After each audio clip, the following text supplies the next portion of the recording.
user.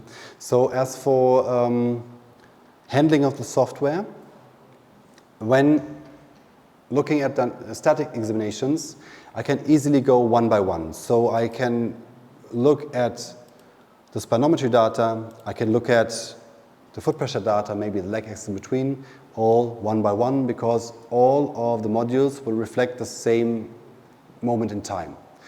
So when we talk about gait analysis, it's more toggling around a bit. So I will search for a certain moment in which I want to describe something. So then I need to look up the moment maybe in the foot pressure data or maybe in the leg axis, but the quantifier is hidden in the 4D motion. So then I will need to somehow toggle around a bit, and I will always jump a bit back and forth from one module to the other.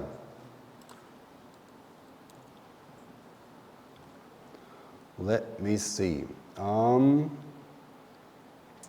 see, I have one good sample and just need to find her. That's her. That's fine.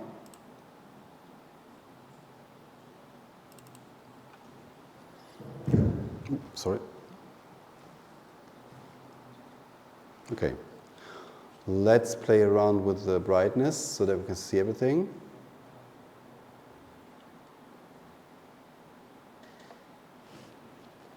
That should be better.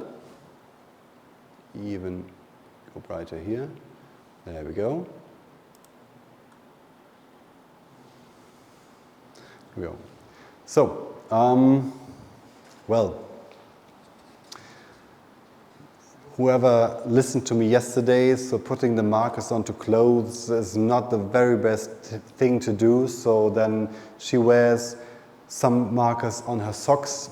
Maybe the socks would be the best clothing where you could put the markers to.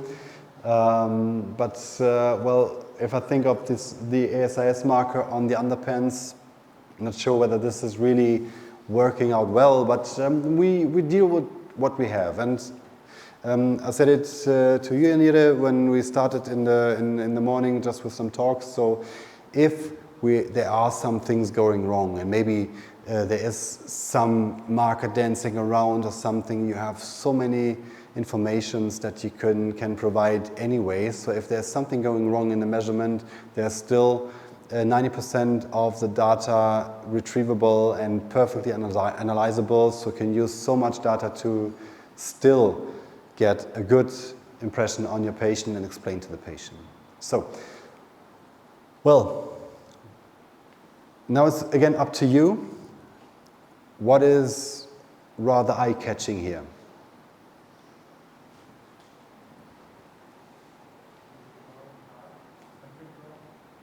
I'm sorry?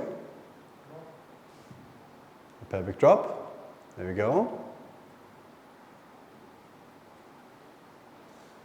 Apparently only to one side, right? It's just dropping to the left. Okay. So maybe this is connected to the shape of the spine.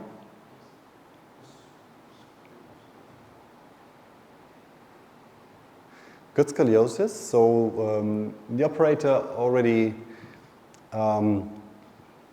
did some tests and saw that it might be useful to use some additional markers in her case. So she has 2 additional markers here at the spine level.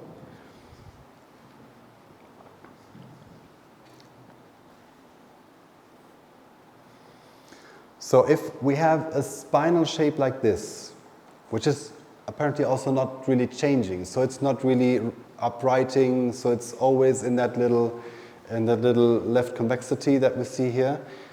And we want to put this into the context of a muscular imbalance. So how could we do that? What would be an appropriate muscle to be represent itself in an imbalance?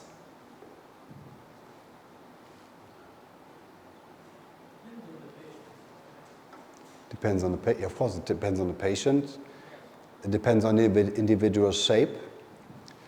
So if you simply look at where you will have your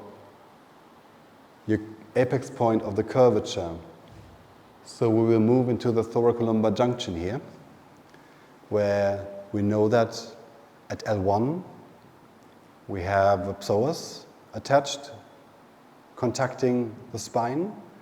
If there is some kind of a muscular imbalance, maybe a psoas contraction, so then psoas can really pull down strong and causing some kind of a scoliotic deformity, which might be more on the functional side, less on the structural side, which I don't want to say here, but that could be some first muscular idea on what we can think of. So if your muscle is like that, we can assume that if your spine is like that, we can assume that your muscles will be in an according length, one side to the other. So that means that we may see major psoas on the left in a shortening and maybe psoas right in an elongation. Could be one part of the thinking process. So if psoas is in a high contraction position, so then that means that in every forward swing that I take, in every contact that gets performed with the left leg, my glutes on the left side will get an overload because gravity already pulls into flexion, and a hip flexor is even increasing that flexion demand, so then my glutes need to withstand even more in order to keep the system stable.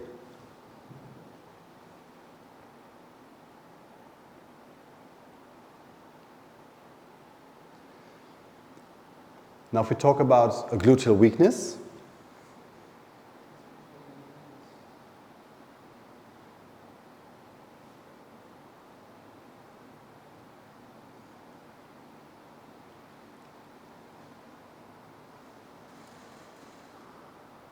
would find that here too much, actually. So the gluteal weakness could be dedicated to abductors as well as extensors. But given the pelvic drop, I'd say the shape that the lower spine gives us, so would not allow a proper pelvic drop anyhow that goes to the right leg. Would it? So that would really squeeze the structures together and really is not plausible in a biomechanical way.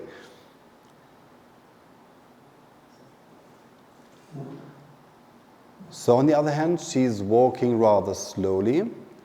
Let me increase the display speed slightly. Need to stop the video, otherwise this won't work.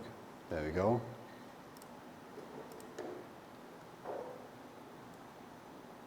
So now we are a bit up speed. Sometimes when you look at the data, it's crucial at which speed you display it. So because sometimes it's too quick, sometimes it's too slow, and sometimes it must be the right level to see what you want to see.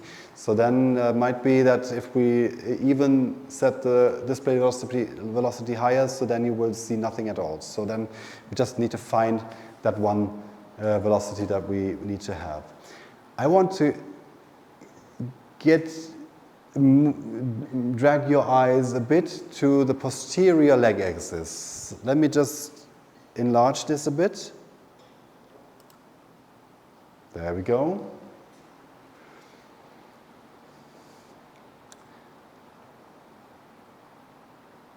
Now look at the left thigh marker here. Very subtle, she's walking slowly, so that's why that's not too visible.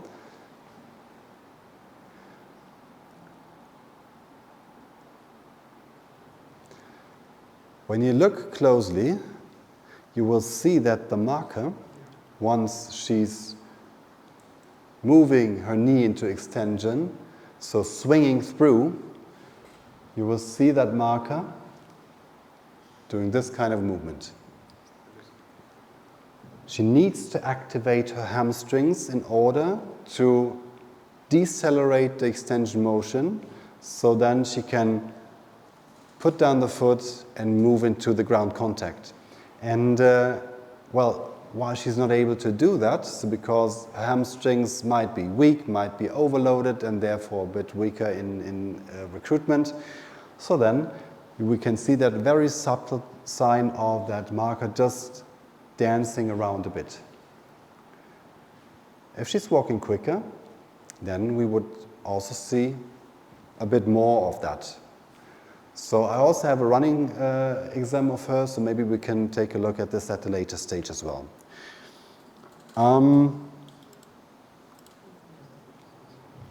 But basically, then we already have some kind of an idea of some short muscular chain that we could actually use as a start for some thinking about therapy content. If we think of psoas on the left side being contract, overloading the glutes, putting, I need to see, I think we also have a rather increased pelvic inclination. Let's take a look at this. Oh, there we go. That's a bit. You can see how the outgoing of the lumbar curvature is actually pointing already upwards. So we have our dimples, where's the level? Somewhere at this region, so they will really be pointing up as well. So I think if we look up the inclination data, it would surely show somewhat around about 23, 24 degrees. So that's already a bit at the high end. So then you have your hip flexor active, moving your hip into an inclination. Your glutes extend, so they will get elongated. So, and your hamstrings will have also more like an elongation position. So then you might not be able to actually activate the hamstrings within that elongated position. And actually, that is what I experienced in the past very much. An elongated muscular structure being loaded eccentrically at a certain stage is very prone for some muscle tissue damage in that very moment. So means if you have somebody jumping into a stance like this, needing the quads to actually decelerate and to control vertically, but still in some kind of posterior tilted position. So then you have an elongated position here. You move there, so you have eccentric load in that elongated muscle structure. This is where your muscle fiber will crack. And that's what we can add to the postural profile. If I'm standing like this, so then of course I can think of some hamstrings being shortened. Then I walk more like this, so I will walk in a reclined way, and then my pelvis gets tilted backwards, my lumbar spine should get flatter then, and so does then the entire weight of my trunk shift backwards. I need to somehow withstand. Maybe my cervical flexors will do the job, maybe my trunk flexors will do the job, so that's always the counterplay between the muscle tissues.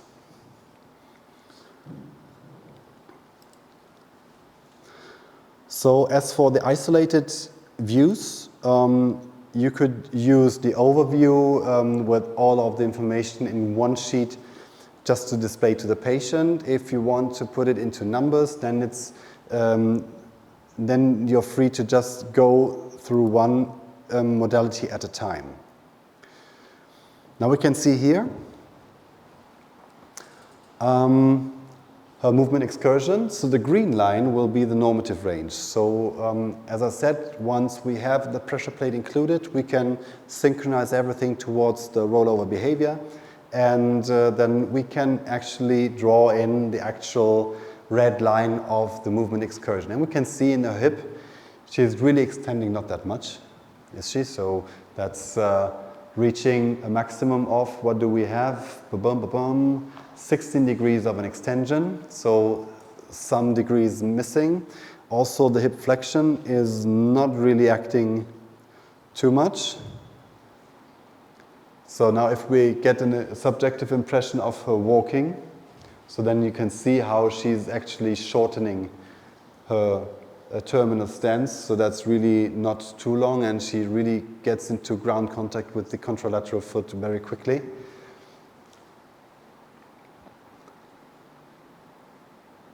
It's very short steps, so the step frequency is very high up, whereas she, as from her body size, she should be able to actually get to larger steps, but maybe, I don't know, what's 2 miles per hour? Okay, so that should be, what, 3.5 kilometers? So we're good with that actually, so, but she's actually taking very, very tiny steps. As for the knee angle, we can see that she's tending into some kind of a hyperextension as well. So that's always a little peak that goes down to 0, here and there. But then she doesn't reach the maximum knee flexion angle during the swing.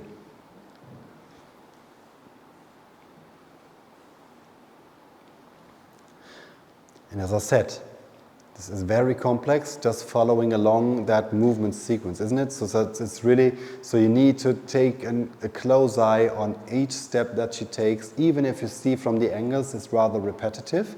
So no matter which step you are looking at, still you will be forced to follow along the entire step sequence. This is where I can only recommend to you, try to stop the video at the right time. That could be that very moment. So we're right at the maximum hip extension. So maybe go a bit back here. So that could be one point of interest. So we know hip extension is a bit limited. Now this is the image that we're dealing with. This is the timestamp that we're dealing with. So now we can jump maybe to the 40 motion and look up what we see as a pelvis data. And we can see in her pelvis movement there's not too much going on, so that's why that line is a bit shaking, because it's just ranging from, well, 3 degrees to sometimes 7 degrees, so but not in a sinusoidal way. But at least we can observe a rather appropriate local maximum of a pelvis rotation. She's rotating to the left, which is good because we need left rotation anyway in order to get to a proper hip extension on the left side. So this is where we stopped the video. But she also shows some excursions to the other side, which go even further left. So now we want to see what is happening there. So she has a regular pelvic rotation at the right time. So when my left leg is moving into extension, this is where I need left rotation in my pelvis, all fine. Why is there something in that pattern that even goes into more pelvis rotation to the left? So then I choose my timestamp just in one modality, and I just toggle back, to the gait analysis. Maybe we use the posterior one, it's easier. So that's where she's moving towards maximum pelvis rotation, not the 4 degrees, but the 8. Right at that moment where she lifts the foot from the ground, she starts rotating.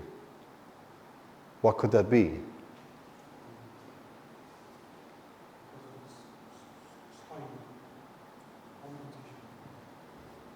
Well, the spine needs to compensate anyway, yes. But introducing rotation here will be a perfect lever to throw my leg into flexion and swing through. So that will be the initial initialization of, or the initial activation of my hip flexors can be assisted by a forward momentum. So I turn like this, and then I have clearance to actually move my thigh through and move into hip flexion. So I can add some momentum to the hip muscles, to the hip flexors, where my right hip flexor might not be very sufficiently loaded to move my leg forward by itself. So then I can move around it and I will have a perfect moment to move through. So that was the exaggerated one, of course. Can you follow along a bit? So that's I just talk around a bit, chat around a bit. But this is already the moment where I stop the video and I just go from one moment to another. So just to see a perfect timing and to not get overwhelmed by the entire complexity of it. Let us see. What do we have as the foot pressure data?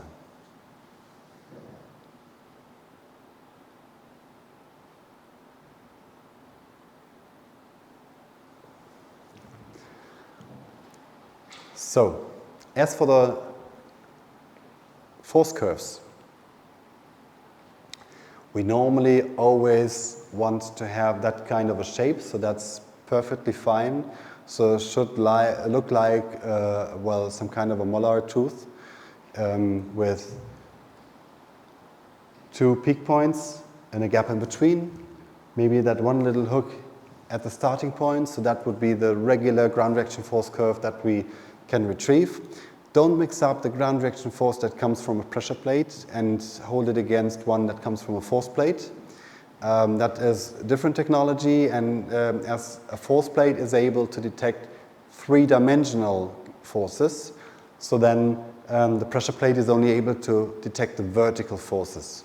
So therefore, if I'm touching the ground in the first hand, so that's basically consisting of a vertical force, of course, in the main part, but also some horizontal forces, some shear forces that are building up the first peak in a force plate.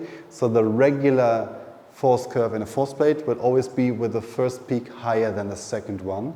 As for the pressure plate, we will always talk from equally high peaks. So, and then we can start, just, here we go.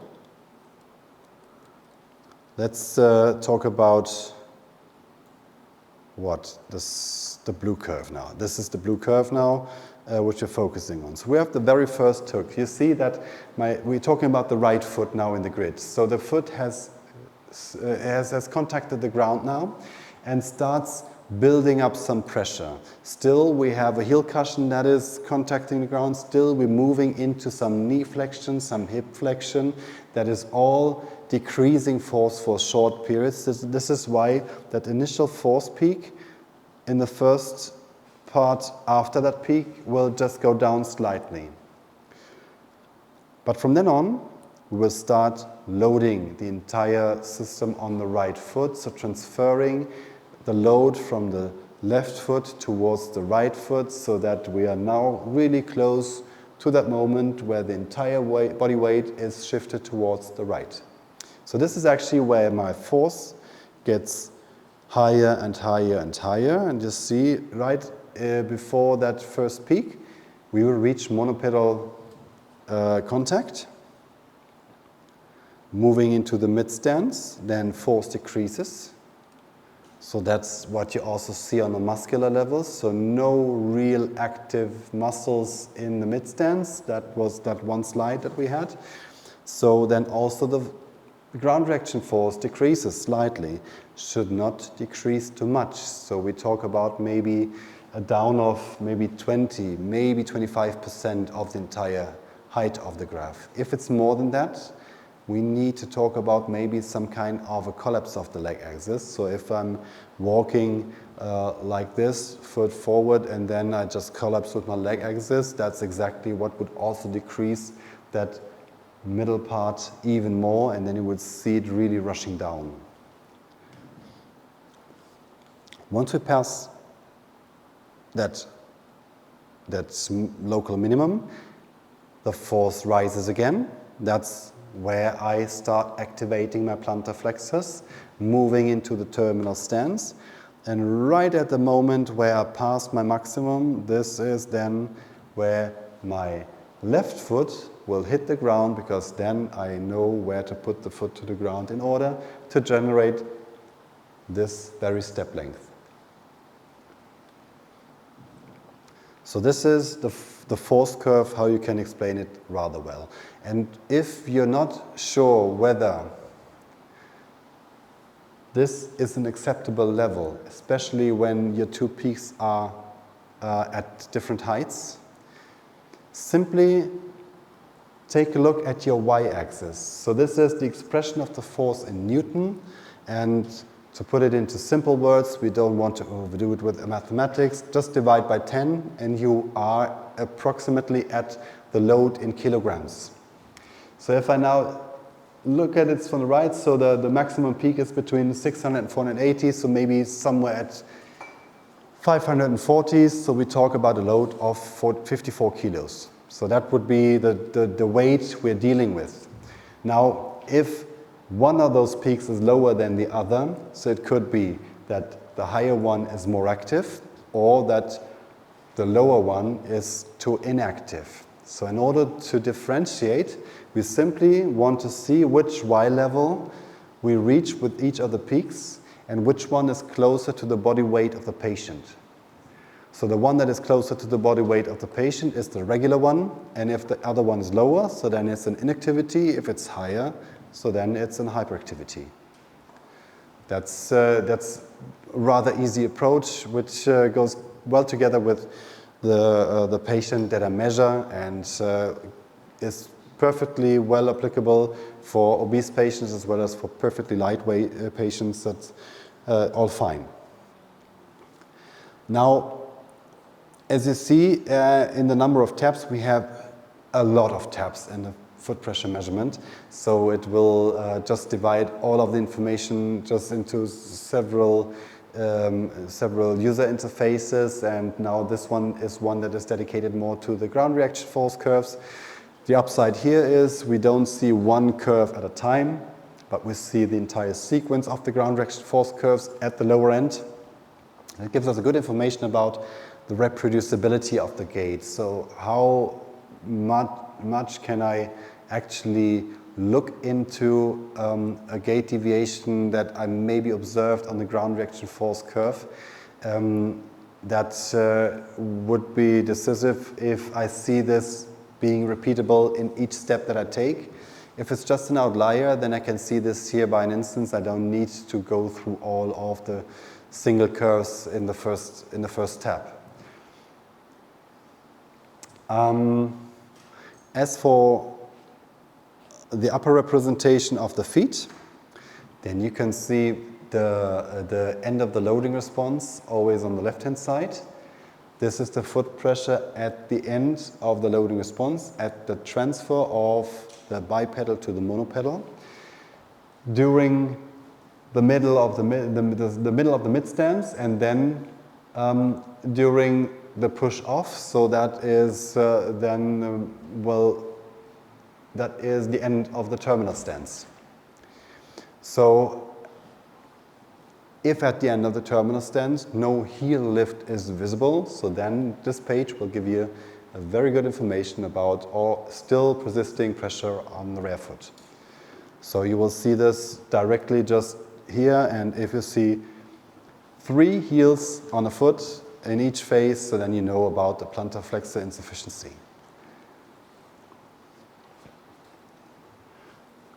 Also, if you talk about a foot flat, so if, on the left-hand side, during the landing, my forefoot is completely on the ground with all toes visible and already forward shifted center of pressure with some red zones in the forefoot, you know that this is maybe more related to a weakness of the pretibials.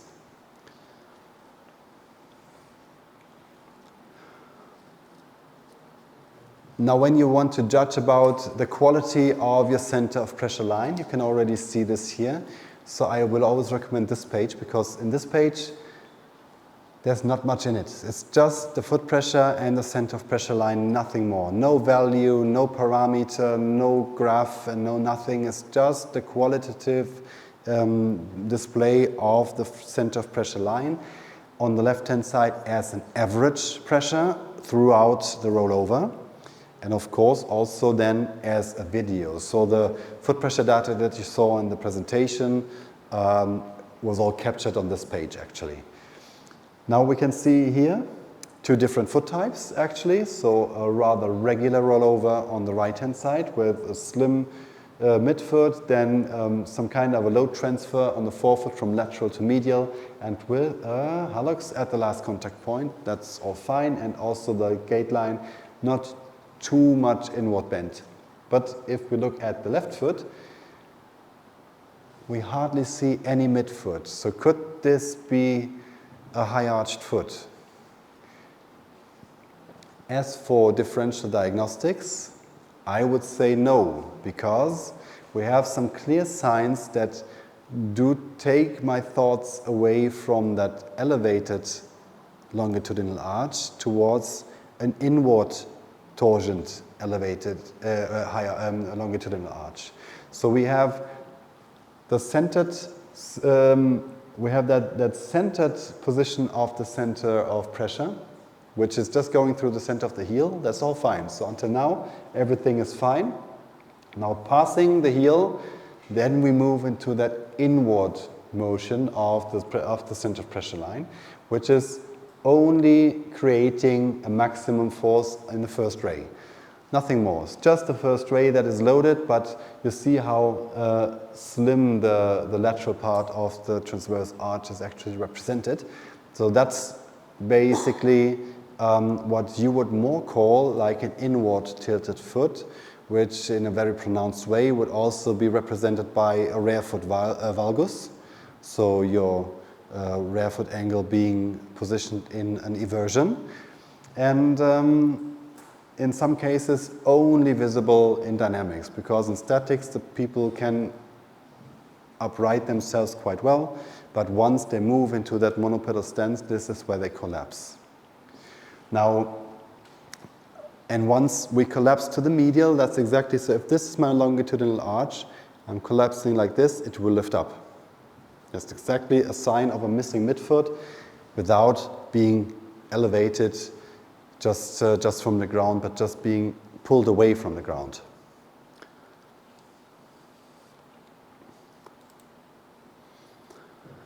Well, that's maybe not the best sample to talk about this result page. I will maybe take my time on another sample for that, maybe then after the coffee break. Let me just quickly on this sample move to the parameter page, and then we just go for another coffee break. As you can see, the parameters here, so they are very tiny. I don't know whether in the back rows you are able to read, but so these are some gait parameters like the step length, like steps per minute, like let's see here. So we have our step length and a step time, which then range from one parameter to another.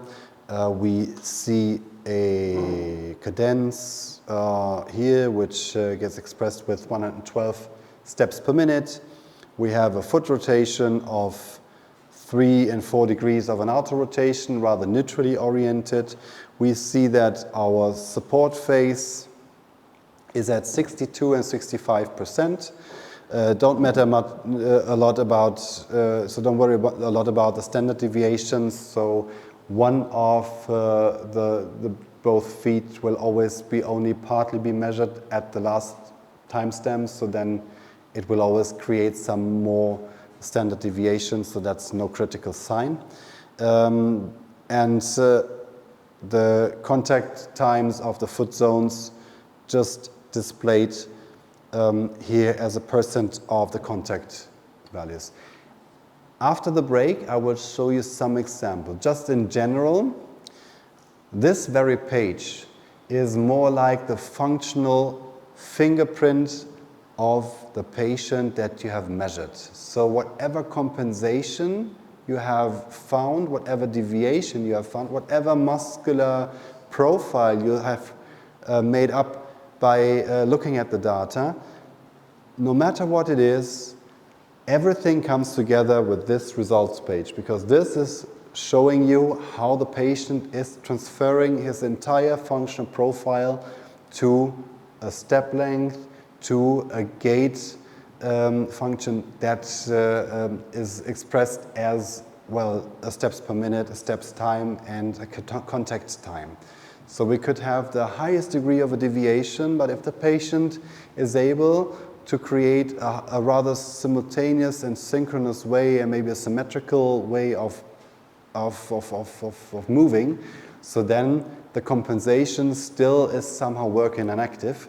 And if you see that even the gait result is already moving very much into asymmetry, that is where compensation methods fail, and where then the load on the structures get higher, and this is where patients start getting complaints and symptoms.